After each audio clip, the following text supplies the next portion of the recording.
सूर्य खाने लगते हैं वैसे ही इंद्र प्रकट हो जाते हैं, देवराज इंद्र वहां प्रकट होते हैं और अपने वज्र का प्रहार करते हैं उनके ठोड़ी पे।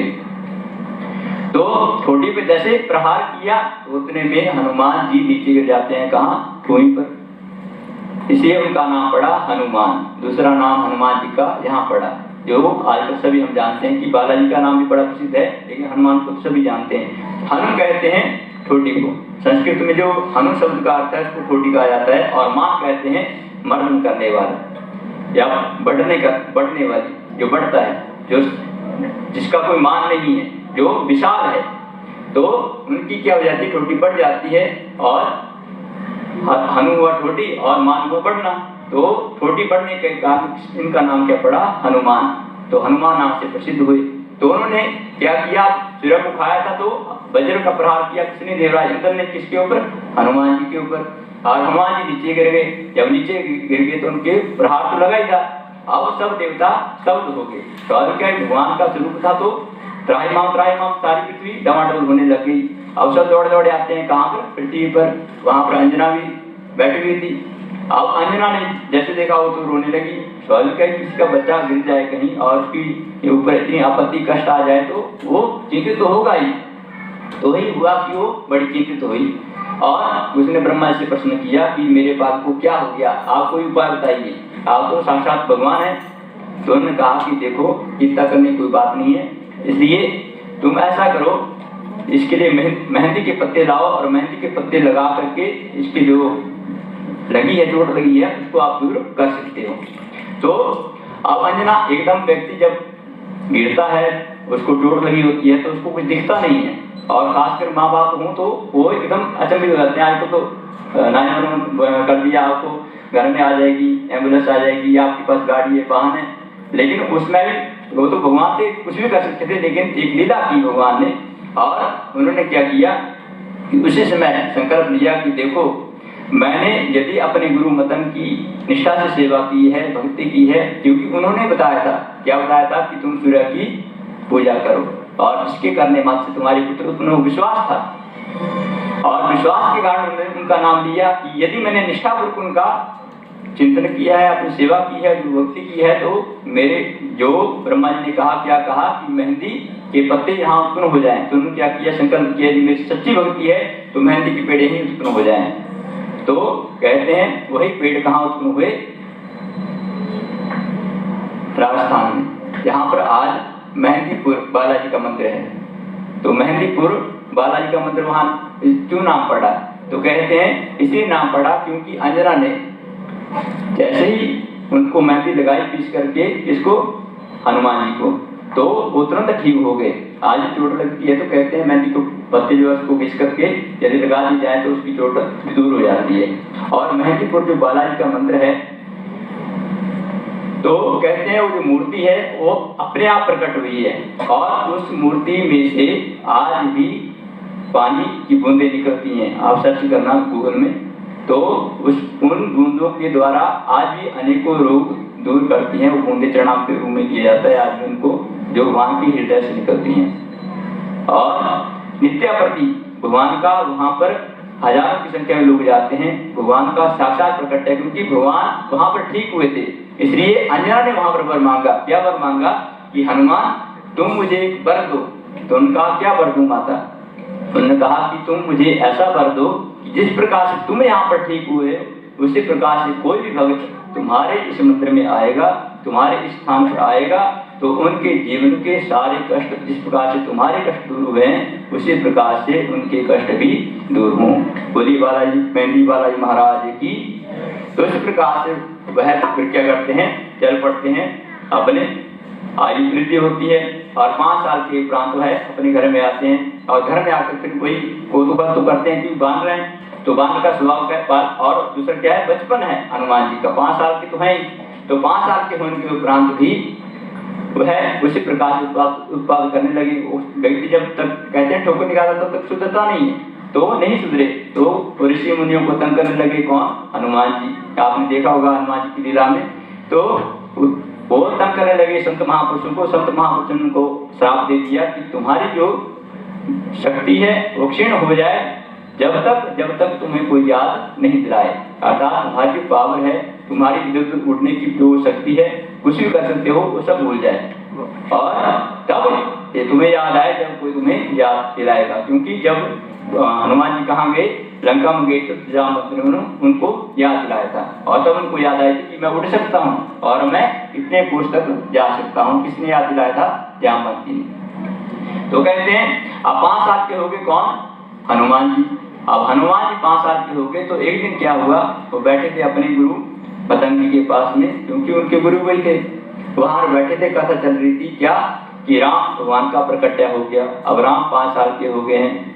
अब 5 साल के भगवान हनुमान जी थे और 5 साल के ही कौन? रामचंद्र जी थे। तो उनका प्रकट्य साथ में हुआ, क्योंकि चैत्र में भगवान प्रकट हुए और कार्तिक में ये हुए। चैत्र मास के शुक्ल पक्ष में जब हम करते हैं हनुमान जयंती, बड़े धूमधाम से मनाते हैं, तो इसी प्रकार से कहते हैं दोनों का इकट्ठा प्रकट्य हुआ था, हनुमान जी और राम जी का। अब कथा सुना रहे थे क्या कि राम जी का प्रकट्य हो गया। अब राम 5 साल के हो गए, अब वो हनुमान जी का इंतजार कर रहे हैं। जैसे हनुमान जी ने सुना कि गुरु जी बता रहे हैं कि हनुमान जी का इंतजार कर रहे हैं कौन? राम जी। तो उन्होंने गुरु से प्रश्न किया। क्या प्रश्न किया? कि मेरा नाम ही तो हनुमान है, वो मुझे याद कर रहे होंगे। तो गुरु जी ने कहा कि तुम्हारा नाम हनुमान तो है, लेकिन जो भगवान का अनन्य भक्त है वही हनुमान राम जी याद कर रहे हैं। तो इस बात को लेकर के हनुमान जी के मन में ये बात बैठ गई कि हनुमान तो मैं ही हूँ, तो मुझे क्यों भगवान याद कर रहे हैं, मैं जाना चाहता हूँ उनके पास में। तो उन्होंने जिद बांध ली। क्या जिद बांध ली हनुमान जी ने? कि मुझे राम से मिलना है। जैसे कहते हैं छोटा सा बालक होता है कि मुझे ये मिठाई चाहिए, जब तक ये नहीं दोगे तब तक वो मानने वाला नहीं है। तो वैसे ही हनुमान जी ने भी हट कर लिया। क्या हट कर लिया? कि मुझे राम जी से मिलना ही मिलना है। तो घर में आ गए तो अंजना और केसरी बड़े चिंतित हुए कि देखो अभी अपनी बात को हटने वाला तो है नहीं। तो उन्होंने फिर भगवान शंकर की आराधना की। भगवान शंकर प्रकट हुए, क्योंकि उनके पास इतना तेज था। पहले सतयुग में जो और युग में व्यक्ति आपस में बात करते थे वहां से, क्योंकि जो व्यक्ति तेजस्वी था वो उसी प्रकार से वहां से नित्य प्रति वार्तालाप करते थे। आपने देखा ही होगा पहली कथाओं में कि कोई भी निधड़क होकर के भगवान से मिलने के लिए चला जाता था सतयुग में। और त्रेता युग में भी यज्ञ के द्वारा भगवान प्रसन्न होते, पूजा तप के द्वारा भगवान प्रकट हुआ करते थे साक्षात रूप में। आज भी कहीं कहीं ऐसा आपको उदाहरण मिलते हैं, जैसे मीरा का उदाहरण ले लो, नानक जी का उदाहरण ले लो, या ध्रुव का, प्रहलाद का, सब भगवान के अनेक उदाहरण चरित्र हैं जिनके द्वारा भगवान यहाँ पर इस तरफ आए हैं। तो क्या हुआ, अब भगवान वहाँ प्रकट हो जाते हैं। कहाँ पर? अंजना के बुलाने पर। अब जब वहाँ पर प्रकट हो गए तो उन्होंने कहा कि देखो ये चाहता है कि मैं राम से मिलूं, लेकिन आप बताओ कि किस प्रकार से राम से मिल सकते हैं। तो उन्होंने कहा कि देखो हनुमान, जो मैं कहूँगा वही तुम्हें करना पड़ेगा। हनुमान जी तो मिलना चाहते थे। अब व्यक्ति बालक को बोले कि मैं तुम्हें मिठाई देने के लिए तैयार हूँ, लेकिन तुम जो मैं कहूँगा वही तुम करोगे।